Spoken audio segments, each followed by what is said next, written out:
Welcome to Critical Aspects of Law Enforcement, a podcast where we dive into the physical, mental, emotional, and spiritual well-being of the law enforcement officer.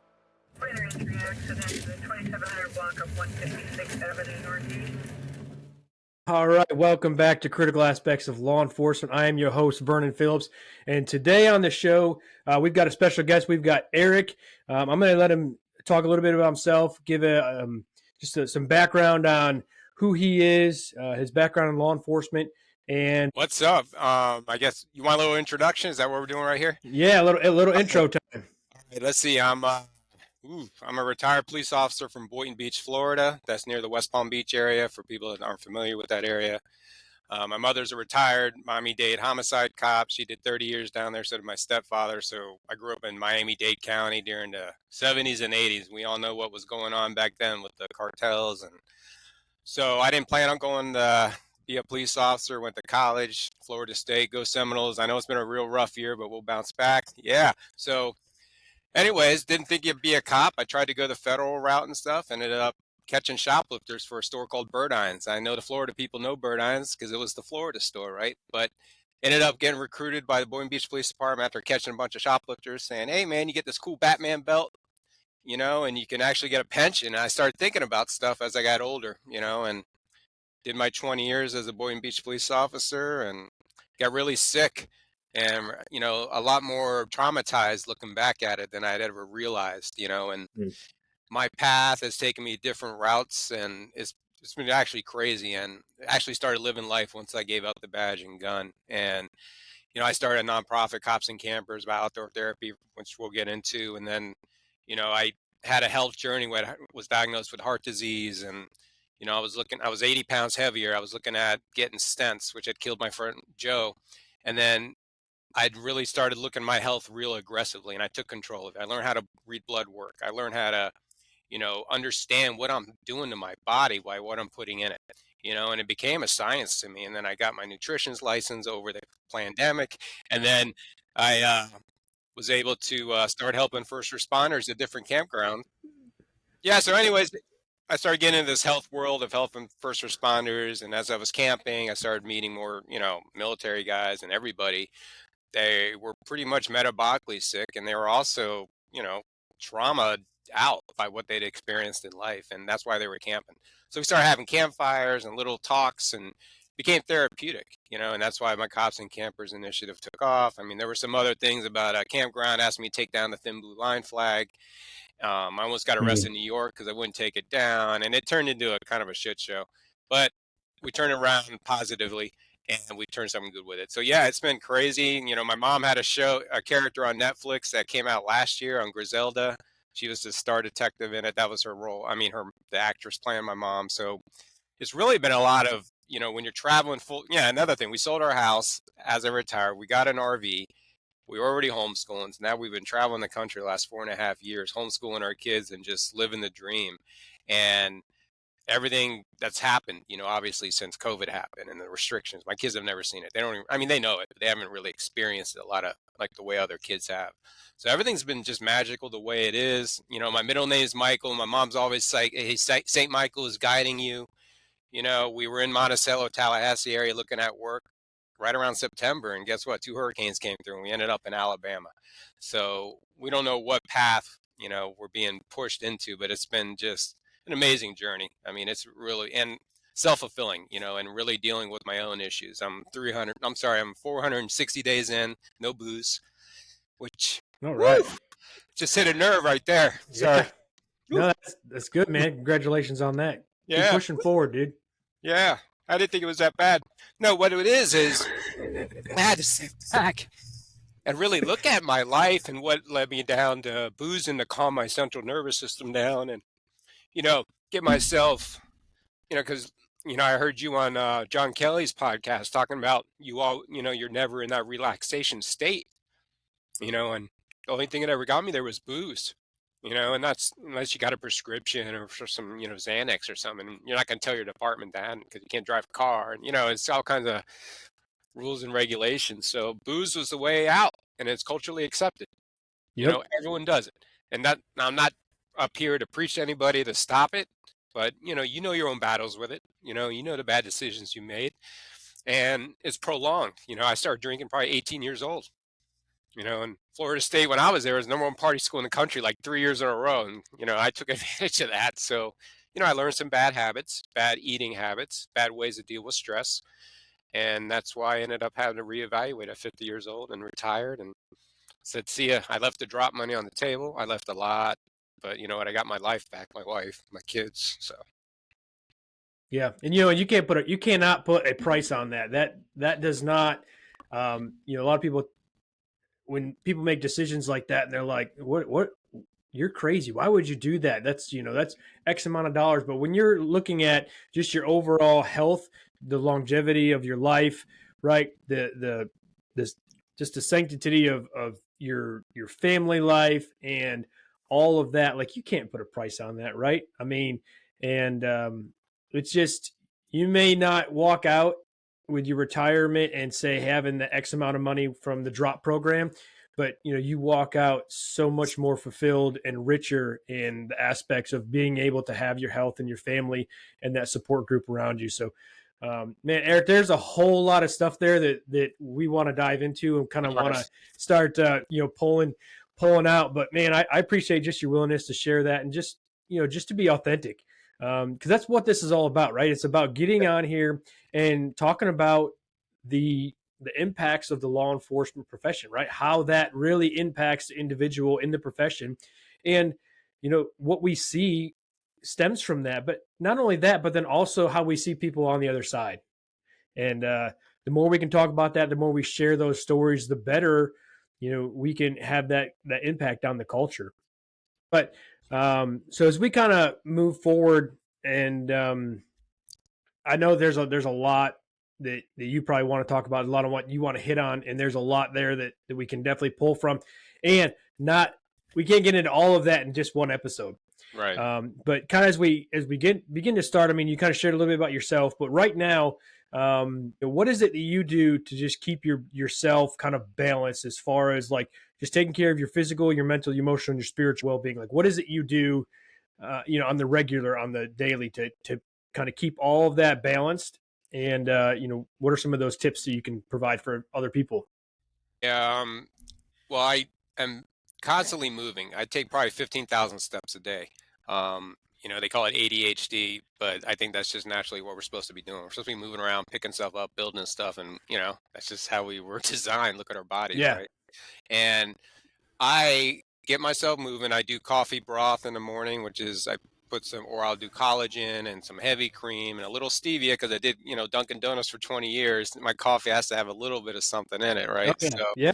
but and that's coming off of usually only eating 2 meals a day. I fast, I eat around 12, 1 o'clock, and I eat another little snack, 6 to 7, and that's it. And I'm strictly a carnivore now. I've been carnivore about 5 years. I eat pretty much all animal-based products, meats, cheeses, broths. Once in a while, my wife has sourdough bread, homemade, with like 3 ingredients, not 25. And I'll put That's the ghee butter on there. I'll take a little salt and like sprinkle it on there. So I mean, I have my little treats, but it's not like the oh way they. yeah. But yeah, I mean, and I hit the gym at least 4 times a week, the 3 times a week, and the gym is I do resistance training. I'm not trying to do 12 sets of buys and back in the same day anymore. I'm Yeah. doing a full body workout. I do a lot more calisthenic stuff like um, slow. Everything is slow resistance. If I'm doing a push up, it's slow. If I'm doing a pull up, it's like I always think I'm like a Navy SEAL trying to pull up out of the water or something like with the goggles on. I'm trying to just hold myself there, and I start shaking quick, man. I just Yeah. never trained like that, and that's the kind of stuff I'm concentrating on. Because when I was 250 pounds, I was trying to lift like I was 250 pounds, and that's not my natural weight. When I started a ketogenic way and I lost 50 pounds, couldn't believe it. I went down from a 44 to size 38, 36 waist, and it was just shocking to me because I'd been at that weight for about 15 years. And man, and once I dropped the vegetables because I only had vegetables in there because I felt guilty, right? And then I did a little more research and understood my body.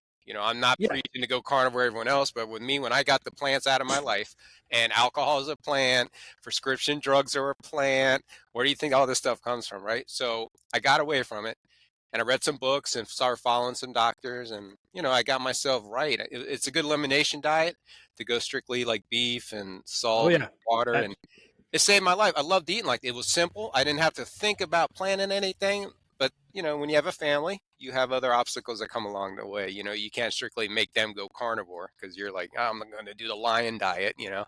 So yeah, I mean, it's been, oh yeah.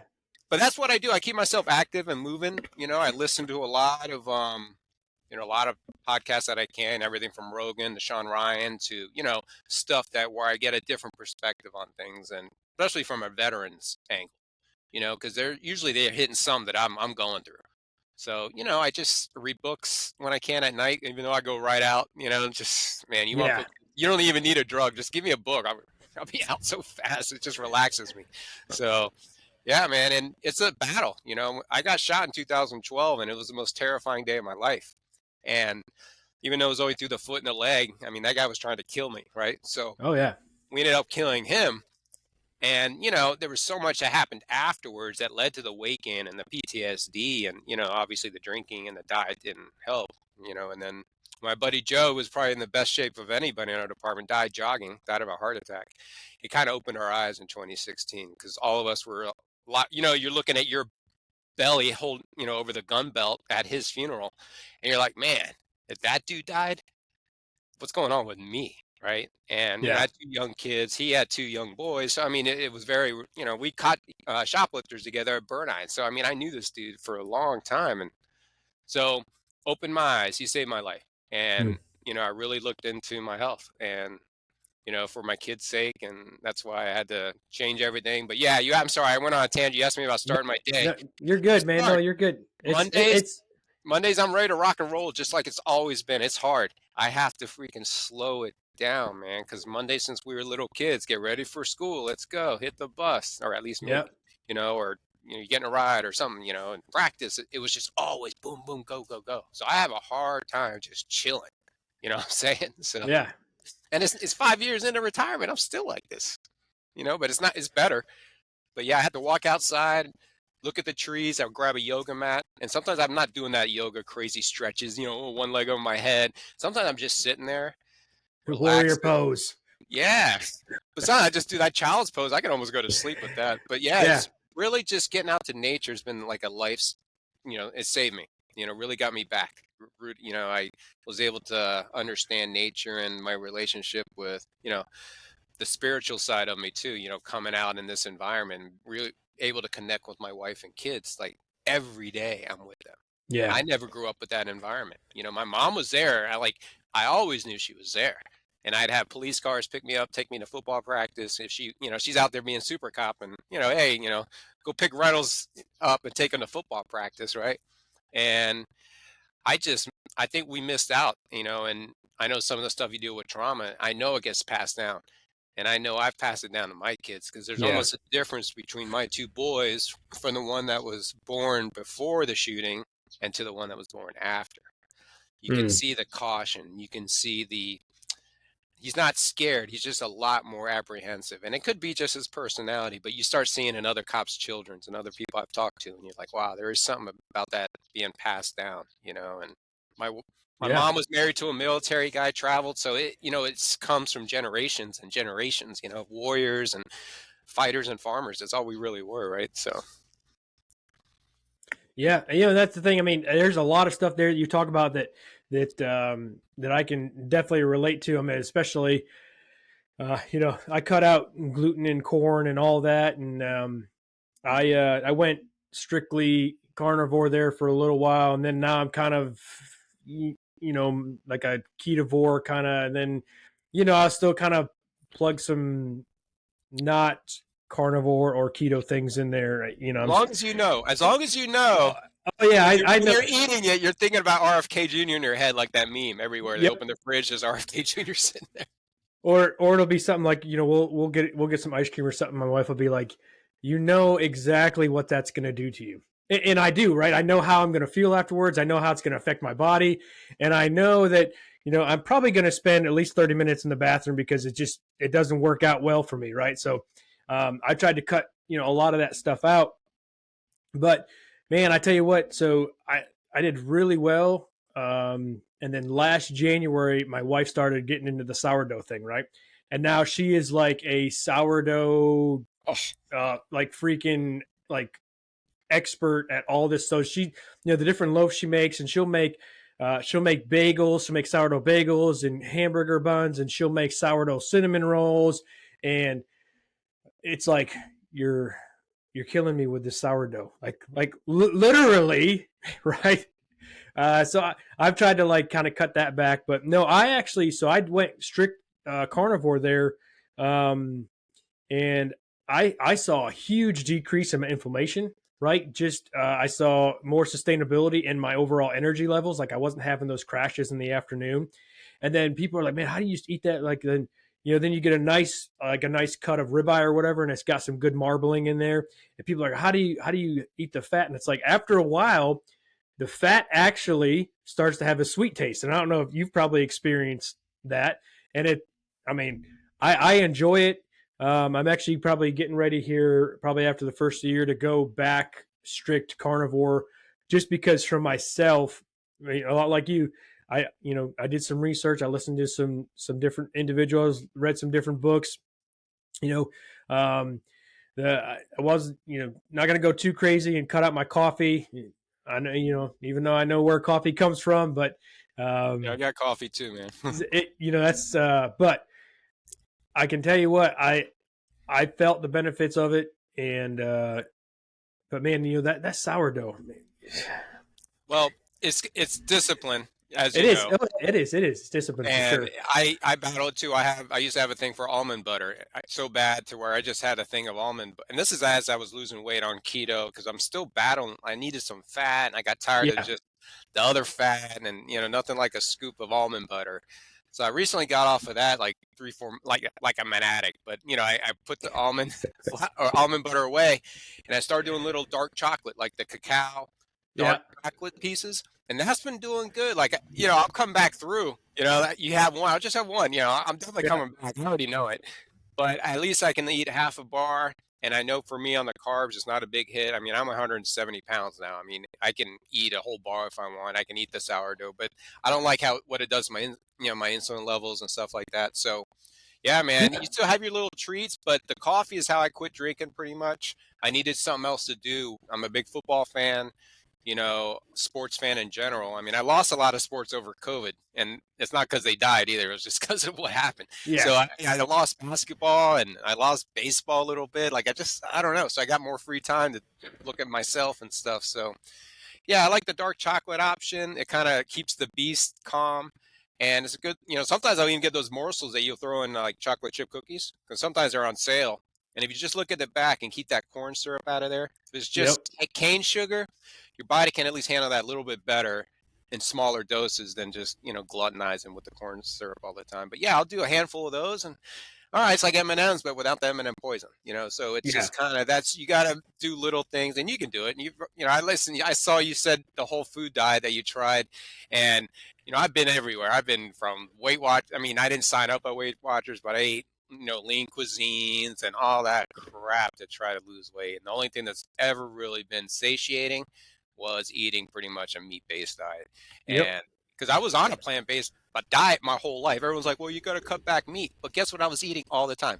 Brown rice, any flours and wheats and any seeds that were out there. And then it turns out when I had my, I going through this cardiology stuff, I had multiple testings going on and I had heavy metals and mycotoxins. So I got heavy molds all in me that I'm trying to detox. And I also got the mycotoxins were aluminum and arsenic, which comes from brown rice. And then you got aluminum, and then the other was mercury. And I had my 6 fillings taken out because they were just poisoning me. So there's more than just your diet. I try to tell people that's the first thing you should because it's a direct line into your body is what you're putting in your mouth. But the other stuff has happened over time. The aluminum, where's that come from? Well, I use Right Guard. I saw those commercials in the 80s, right? That stuff's, dude, it's crazy when you start to detox. I've had flare-ups. I got diagnosed with Lyme disease. Never even knew I had it because my body was just going through a complete purge of different things and different symptoms I thought was inflammation was Lyme, and different things like that. So, I mean, it's definitely get, if you ever, it cost me, I think it was about $800 to get one of those full panel done, but I did it, man. I'm like, I used my little healthy card that I used to have, whatever, and use it for that stuff, man. A doctor can Yeah. write you a prescription for the gym. There's probably a lot of people that need that. Yeah. Uh, no, but I mean I have my blood work done every 6 months. I go to the provider I go to. They're a functional practice, so a lot of that is, hey, let's get to the root of what's going on, like right in your life. So and that was kind of actually after going through my blood work and everything. I mean, so I've got Hashimoto's. So for a while there after I was diagnosed with that, they put you on Synthroid and you're doing all that, but I have not been on Synthroid for over a year now. So you can definitely control a lot of that stuff through your diet, right? Eliminating certain things that definitely increase that and just exacerbate that and what's going on in your body. So but no, I mean, just going through my blood work and stuff, and they're like, "Hey, look, you would probably benefit from doing a carnivore diet." And so that's why I started this earlier this late kind of summer, August. I started looking into it some more, and that's how I jumped into it. So, I guess I'm still, I was real strict there for a little bit, and then I kind of started to do more of like the ketovore, but I'm getting ready to go back to just the strict carnivore. But so it's interesting. You sit there and there's a lot of things you talk about, like we homeschool, and when I say we, I really mean my wife, because obviously I've got my full time gig, so she homeschools our kids. We got 4 kids, so that's that's a decision we made back right after the whole COVID thing, and they're like, oh hey, you're going to be doing this. Everybody was forced to homeschool anyway, and at that Yeah. point we're like, hey, you know what, this is probably better for us anyway, better for our kids. We can control the things that are pushed in the content that they see, and we definitely have a hands-on in their education. So that's that's something else there that you talk about, having Yeah. homeschool and stuff, man. It's a lot of work, but for us, we wouldn't change it. It's Yeah. just The homes. Wow. What a man. I was a fool before. I kind of made fun of my wife when she introduced it. And I'm like, homeschool? What? Like the only guy I knew at that point that homeschooled was my buddy who was a Jehovah Witness. And that's all I ever, or I'm sorry. Yeah. And that's all who I ever met when I was a kid was religious people or something like that. So I came into it a little bit ignorant, but yeah, hey, and you had a predisposition about homeschool kids are weird, right? I mean, that's growing up. Obviously, going to a public high school, and then when somebody from homeschool would come in, you'd be like, "Man, this person's weird." But that's not, that's just a stereotype that we all, we fill right. in. You get it, and it's just the way Well, it is. I started meeting some kids, after I left, we did a little like bicycle unit that was a community outreach thing. I worked with a lot of kids, and sometimes we monitored like the Explorer program. My supervisor oversaw that. So sometimes you'd interact with these young kids looking to become cops or just trying to keep them out of trouble. And you talked to a lot of them that were homeschooling. They were very articulate. They Oh kind yeah, of had direction in life, and I was always kind of impressed with that. And then when my wife mentioned it in first grade to pull my oldest out, we went to a meeting, homeschool at the park, when it was in the middle of like a Tuesday. And it was really cool, man. Of course, like half the women were wearing like tablecloths as clothing, it's like a very hippie vibe. And my wife was like, oh, I'm going to love this. And I'm like, oh my gosh, here I come. But you got to remember, when my wife was having our first, we went to a birthing class where I would get done on shift, take my gum belt off, and then I'd be in a house with all these other people sitting in a circle on these pillows, right? Talking about, natural childbirth. And I'm like, I was just at a shooting like freaking 2 hours ago, right? And here I yeah, am like, oh, the benefits, and don't let them starve your wife. She needs to eat a full, it's all this. So yeah, it was, man, the homeschool. So I met all these cool people, started talking to the kids, and they were like, yeah, I just do science all the time. And he's already like doing college science at like 13. And I'm like, imagine that. You found a couple things you like that you just went that way, yeah, right? Instead of stopping you, well, you got to meet this, you got to meet this science requirement. You got to meet this requirement. Oh, hold on, let's stop any progression and learning. And the creativity I realized with my kids, what it did to me. You know, I still draw like in third grade. You know why? Because I never took an art class again after third grade. You know, I mean, it's so Yeah. funny, you know, like how you just get, you know, I come from, my mom was an artist, my uncle was an artist. I could still do it, don't get me wrong. But what I'm saying is I should have been, you know, I would have loved that kind of direction to be kind of, hey, try this out, try an instrument.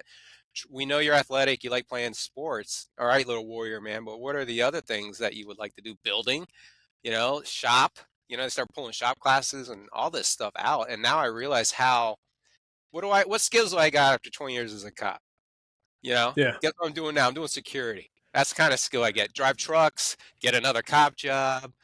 What are you really going to do? You're not going to be Mr. Personality for the Yeah. most part because you're not wanting to talk to people. So it's like you kind of get stunted in that world unless you're a cool fireman and you have a landscaping business, you know, pressure wash business, got the big truck, you know.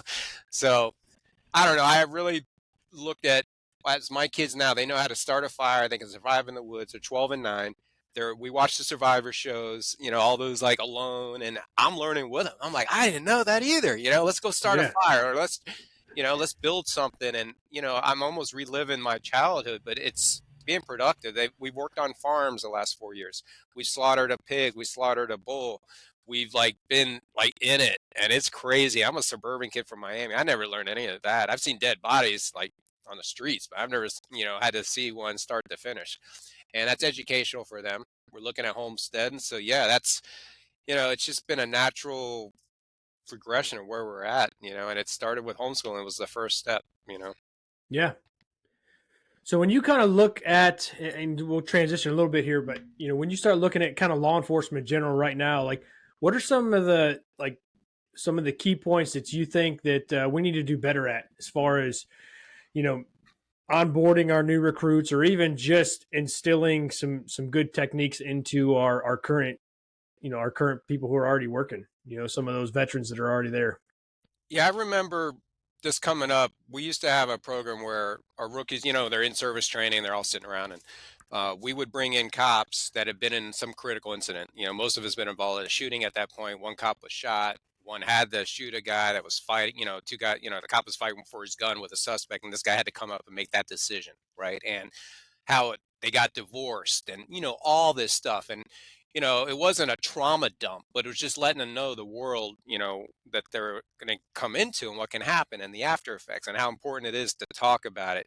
And if you need therapy, and, you know, I don't think so much you need particular therapy with drugs and all that. I remember when I was asking for help because I didn't know where to go and I had to do the EAP route. And she was like, yeah, you do have, you know, PTSD. And I'm like, all right, now what? I got to tell my department, they're going to take my gun. You know, you start Yeah. thinking about all this stuff.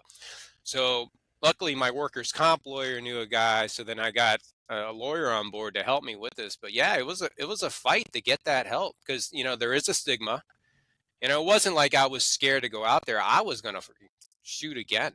There was no doubt in my mind. I'd already pulled my gun out twice.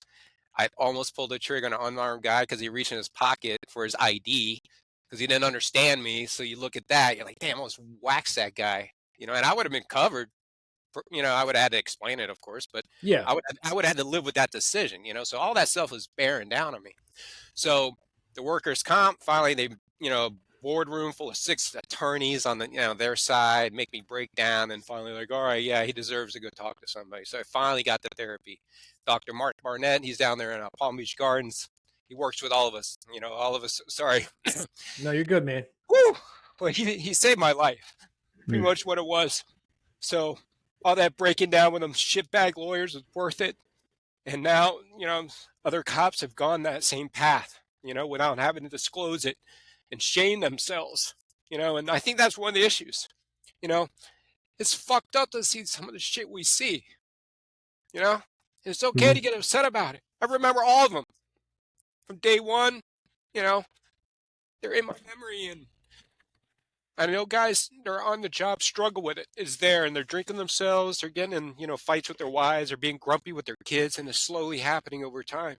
They got to find a source, an outlet for it. They got to hang around people that aren't cops.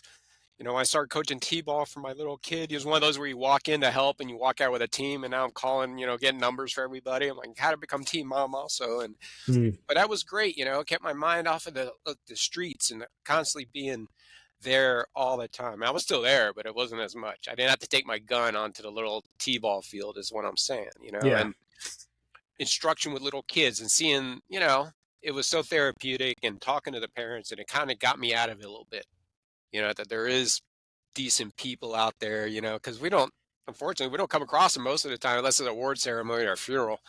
I mean, on coffee with a cop, I'm like, oh, sure, set me up to get freaking gunned down. I always hated that. But yeah, it was. I forgot where we're at. I know I was all over the place with the workers' comp, and then No, you're good. We're I mean, talking about, just some of the key points we think are, right. just some, key factors right now in law enforcement that are, some things we need to work on. One of the things I was saying is, how many guys you still friends with when you first started? You ever notice that? Y'all break away, someone gets promoted, someone goes to another department, or someone pisses you off or something. Now you're not friends anymore or some shit. And then when you leave, I had an older cop tell me when I was like 5 years in, and he goes, see all these people and all your friends, none of it is going to matter when you leave this place. It's just going to be your wife, your kids, or your family that you've built at that point. And I was like, yeah, whatever, but he was right. Because I love all those people I worked with, but honestly, there's maybe 5 that I keep in real touch with, that I've gone through stuff with. Yeah. And I've met more on this road. I've met more friends for life that have come from other areas, other departments. We were talking about my event in Ithaca, New York. I meet Ithaca cops, and I can call them up and shoot the shit with them. Like, my world is expanded in the law enforcement brotherhood, and that's been freaking, I think guys need to take more trips to FOP conferences. They need to go to Washington, D.C. They need to go to different events, law enforcement, and get away from where they're at, being stagnant in that one way of thinking. And, we don't talk enough amongst each other. We are always too busy, trying to step on each other to get to the next level, right? And it's sad. I'm glad I got out of 20 years, man. I don't think we should be cops much longer than that.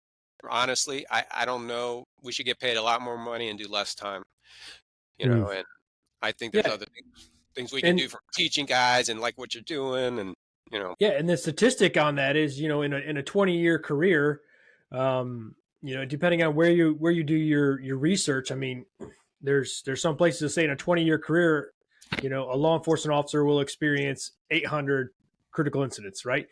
And then some of the research will say, no, in a 20-year career, it'll be 188. Well, it doesn't matter if it's 188 or 800, right? The average citizen is 2 to 3 in their lifetime, right? So even if it's at the 188, you're still significantly more involved in critical incidents than anybody else in the general population, right? And that's in their lifetime, 2 to 3 in their lifetime versus at minimum 188 in your 20-year career. And people expect you to not have an emotional response to that, right? They expect that for you to go into a situation where you pull a 3-year-old out of a pool and you can't resuscitate them, not to impact you, right? Not to affect you, right? Or you get into an officer involved shooting and they expect that not to affect every decision you make from there on out. Because just like you already pointed out, it does, right? It affects the way you think. It affects the way you interact with people. You're always second guessing everything. You're always looking at somebody else, and you're like, what are they getting ready? Are they getting ready to smoke me, right? Or right. what's getting ready to happen? So, I think that the more we actually talk about this stuff, the more we get it to a point where it's like, hey, look, man, I remember my call 3 months ago, and this is what happened, and man, that freaking sucked. So it's all right to stop and say, hey, I'm having a hard time with this call. But that's what we don't do, right? We don't do that. We internalize it. We shut up. We don't talk about it because we think if we bring it up, people are going to think we're weak, we have an inability to do the job, or you're not cut out for this. And it's like, that's not true at all. Just because you become a cop doesn't mean that your emotions stop, right? Doesn't mean that the things that you see and encounter aren't going to impact you, aren't going to, cause you to start acting different, interact with the community different, interact with your family different, because it absolutely does, right? I mean, within the first 5 years, statistically, you are not going to be the same person you were when you started. So, when we start looking at that, it's like, yeah, there's a huge deal here. And when we don't talk about it, all we're doing is we're indoctrinating the next generation of law enforcement professionals to do the same thing that's always been done, right? Keep your mouth shut, do your job, don't talk about the crap. And you know what? If you either work out like a fool or drink, right? Yep. Those are the go-to to mitigate the physical, mental, emotional impacts of the profession, right? Either you work out like there's no tomorrow, or you drink.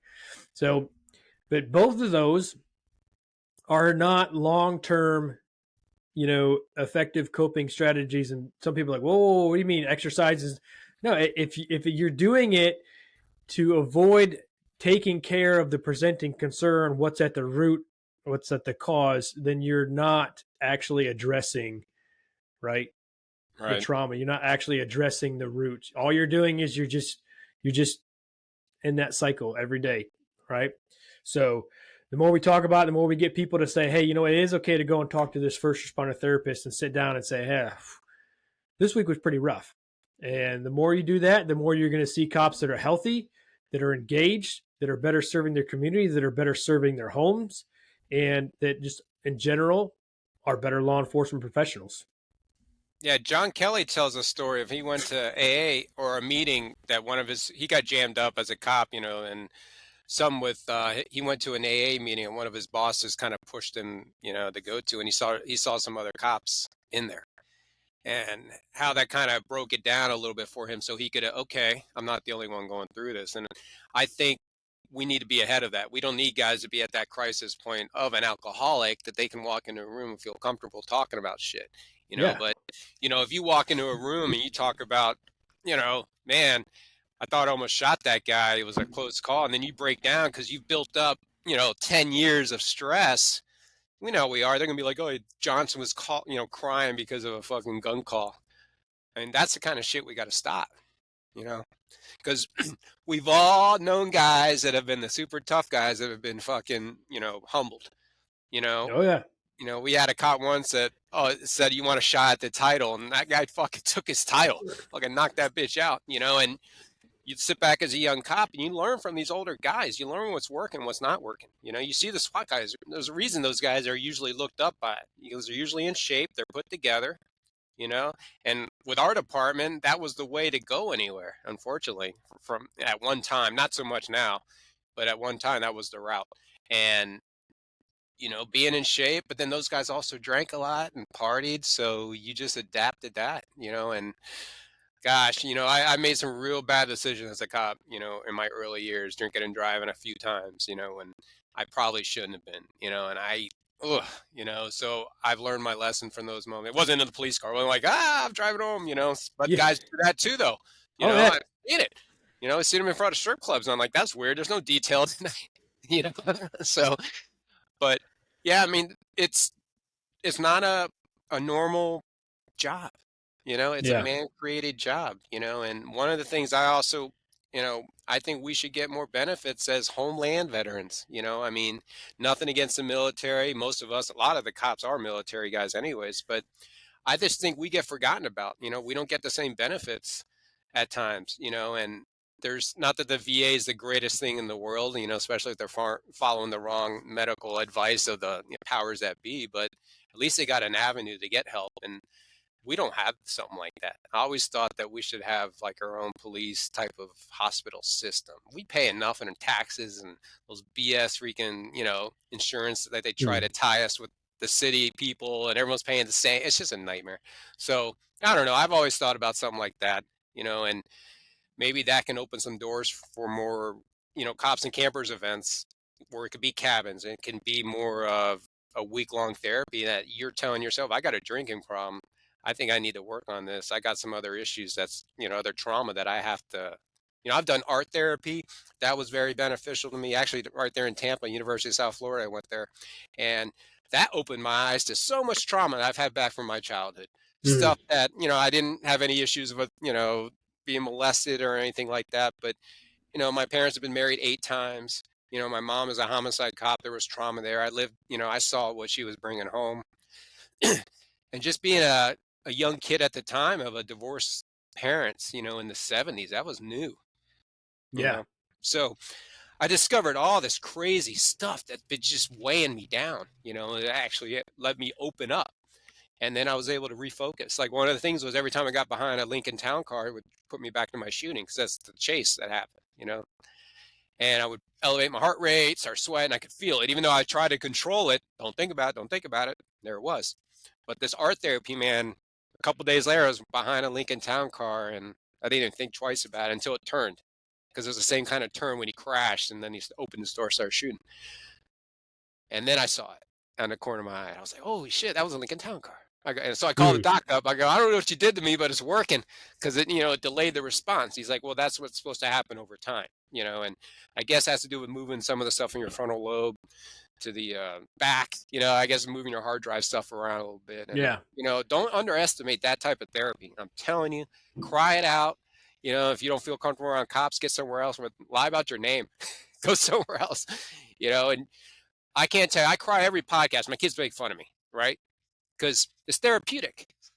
And sometimes I hit something that I forgot about or I haven't addressed. And it's like, wow, I didn't know that bothered me also. It's like, geez, am I just this ball of trauma, and then I'm just trying to let it out here and there. And, I guess I am in a lot of ways, that it's a hard job, man. Honorable. Trust me, I loved it. But it takes it. You sell a piece of your soul for that pension. Just understand that, So. Yeah, and the thing is, you're not the only one. I mean, you sit there and you're like, man, am I just a big ball of trauma? And it's like, and you're like, yeah, maybe I am. But it's like, you're not the only one, right? There's so many other people that, we talked about the SWAT guys, right? There's so many people that they look the part, they're squared away, right? They're in shape. They seem to always be on point, but we don't know what they're struggling with, right? Behind closed doors. We don't know that on the inside they're held together with, bubble gum and duct tape, right? And it's like, but that's what we do, right? We put up this facade, right? We put up this, this face sheet, and we're like, hey, this is who we are. But really behind it, this is truly who we are, right? And that's one of the things about like art therapy and and getting into stuff like that, because when you start actually like, hey, you know what? Take this mask, right? And on the outside, we want you to represent what you want people to see, or how you want people to see you, right?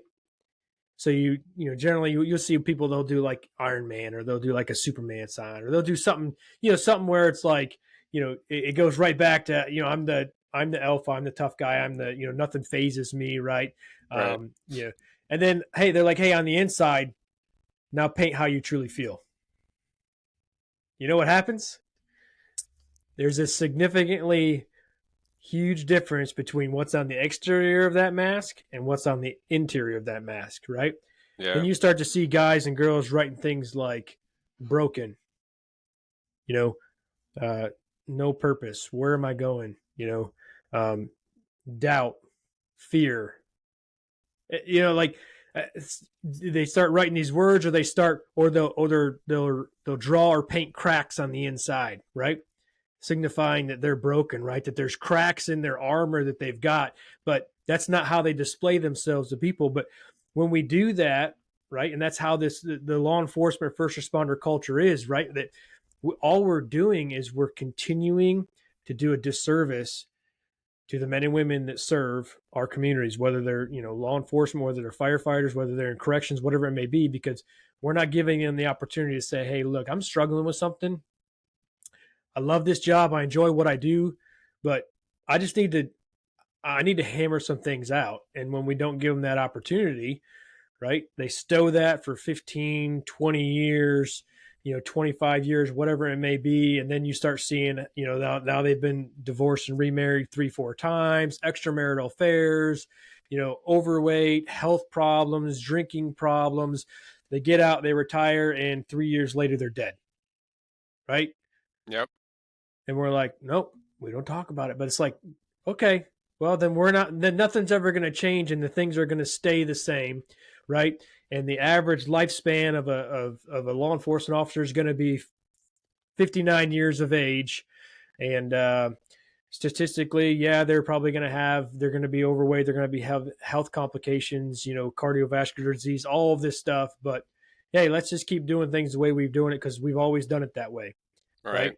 You want to stifle any type of growth or change. That's what you say. Well, this is the way we've always done it. Okay. Yeah, right. look at that success rate. I mean, Yeah. I mean, we had a guy retire with 3 pensions, died 5 years later. He had one from, his Coast Guard days, our department, and then he did one of those state pensions for like 6 years, school board. Yeah, 5 years not to enjoy it.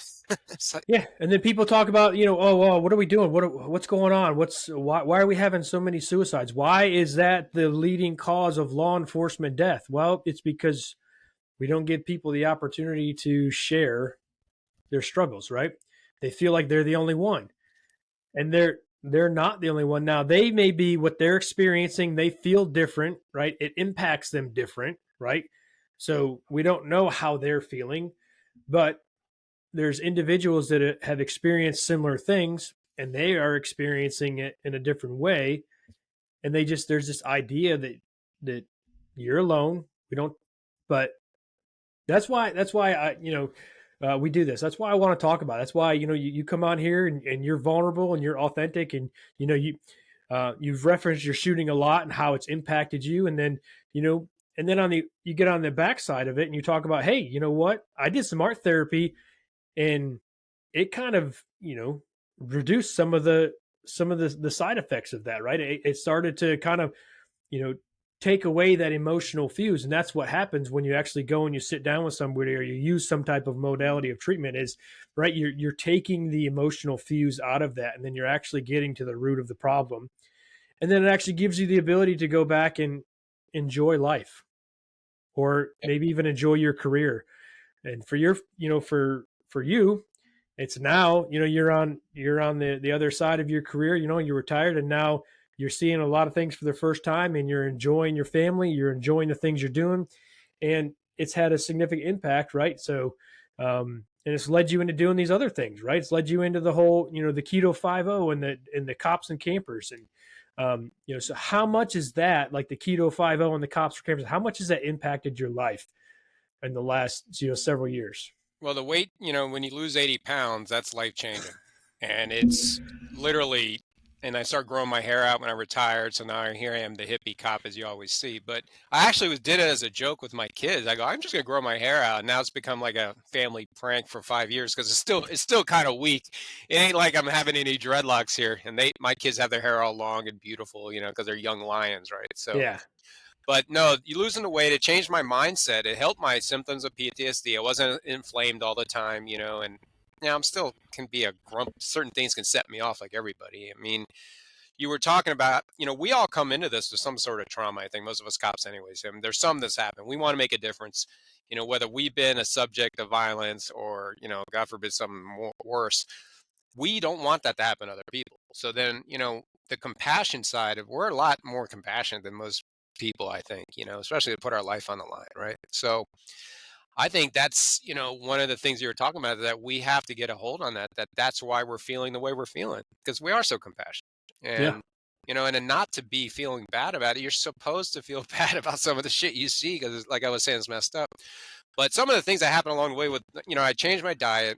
I decided to retire my 50th birthday, and that's how the whole Keto 5.0 kind of got started. I lost 50 pounds. It was just a natural flow, Hawaii 5.0. I was like, all right, And I found a brother in 2019 through DNA. He was an Orange County Sheriff's Sergeant, and he worked at the courthouse over there. And he had done DNA 3 years after I did. So in 2019, I got an email. And he said, hey, I don't know anything about my birth parents, but you came up on my 23andMe and found him. He'd been into camping for like 10 years, RV camping. I never even touched it, never even sniffed it. And, that was a great meeting. I had to call my dad and say, Dad, you knocked some girl up in Pensacola in like 1967. What were you doing? He knew. He's like, oh, she worked at lingerie at Zayre's or something. So anyways, meeting Dave, that should be the movie, opened my eyes to the camping. And then he had been a cop for 30 years, and then some of his traumas and talking to him as real brothers, but yet law enforcement brothers. And then we got interviewed on Fox and Friends. We auditioned for The Amazing Race. All this crazy shit was happening, and it was just like retirement. I'm starting this Keto 50 nutrition coaching thing, and we never got Amazing Race because COVID hit. We never got a call back because they started flipping police cards like 4 months later, so they were done with us. So Oh yeah. yeah, so yeah, and finding Dave, and then the flag incident in Ithaca, New York, or it wasn't in Ithaca, it was in Rondout Valley in the Hudson Valley area. And, how passionate I got about that flag, and I was still trying to, handle myself and control my emotions. And I don't know, it really turned into, they had a rally there for me a week later. I had to drive from Niagara Falls for my own rally through some weird cities in New York, 50 cars with thin blue line flags. It really became something passionate. And I was like, you know what? There's a lot of guys that need this. I meet a lot of lone wolves roaming around, that need a little circle. And we started having these rallies, and man, it's a lot, but just getting the guys coordinated together to come camping. That's all it is. We come camp together, and some guys make fishing buddies, hunting buddies. All of a sudden you got New York cops buddying up with like Boston cops, busting balls. And it turns into something that you remember what police work kind of used to be. That we kind of don't have because we're big brothers always watching every move. You can't have that conversation like we used to, and I don't know where it's going. I think we're going to be like the fire department. Eventually, everything's just going to be call to call. Send the drone first. Do you need a uniform officer? Some robot shows up. So learn how to control those drones or something, man. I think that's where it's headed. So what, if somebody wants to, touch base with you, or they want to learn about, hey, changing their eating habits, or they want to learn more about cops and campers or any events you guys are having, where can they go to do that? All right, you can go to keto50.com or anything copsandcampers.com. If you put Cops and Campers in YouTube, you can find our documentary we did. And all this is funded by us, me and my buddies. And, it's all of us, and we went nonprofit last November.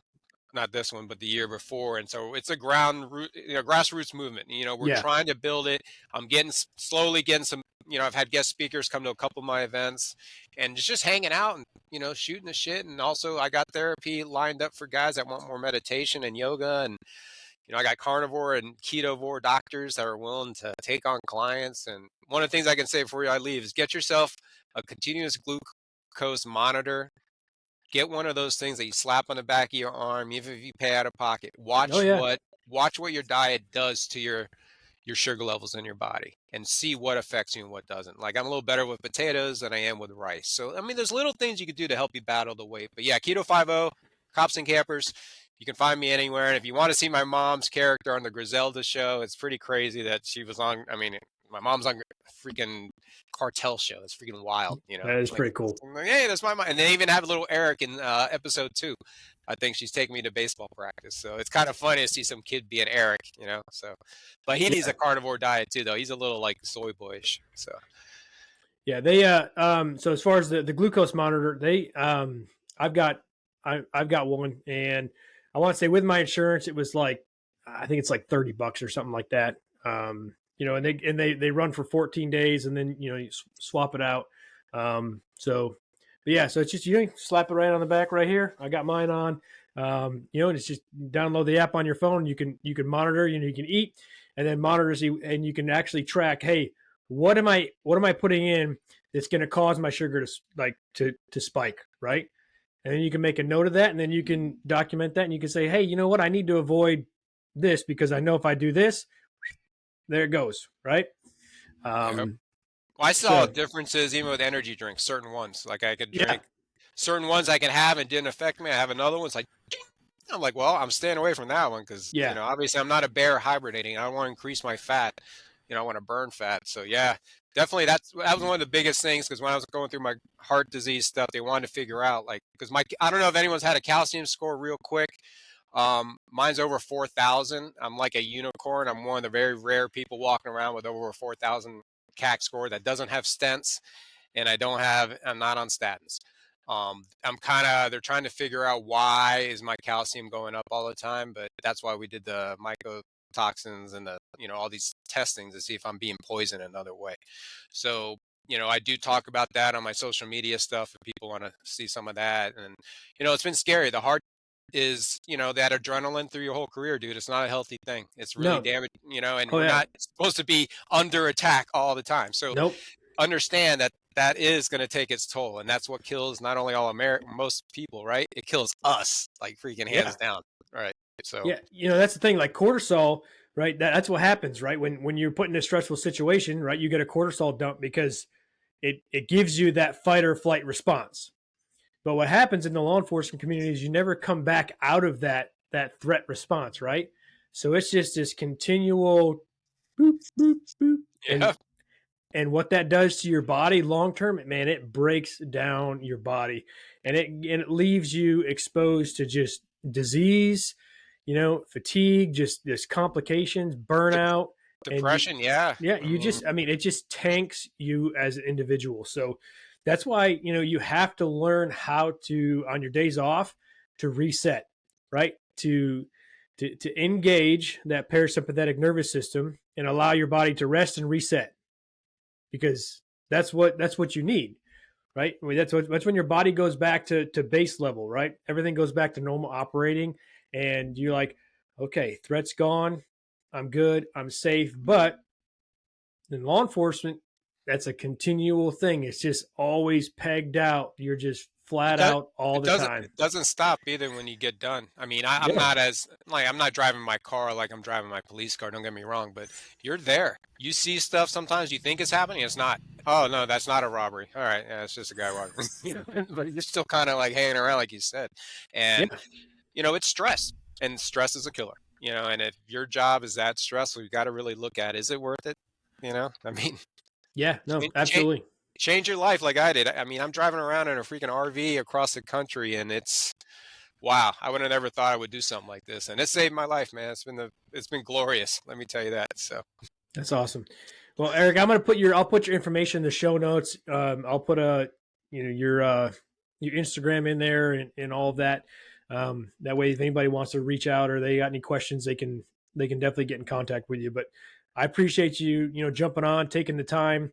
I know we've talked about a lot of different things, but it's good. It was, I enjoyed the conversation, man.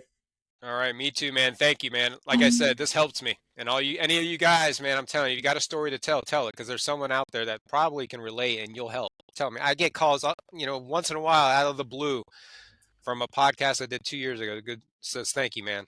Absolutely. So I appreciate it. All right, thank you, brother. Thanks. I appreciate you tuning in and listening to Critical Aspects of Law Enforcement. Remember to subscribe to the podcast and share this resource with your fellow officers.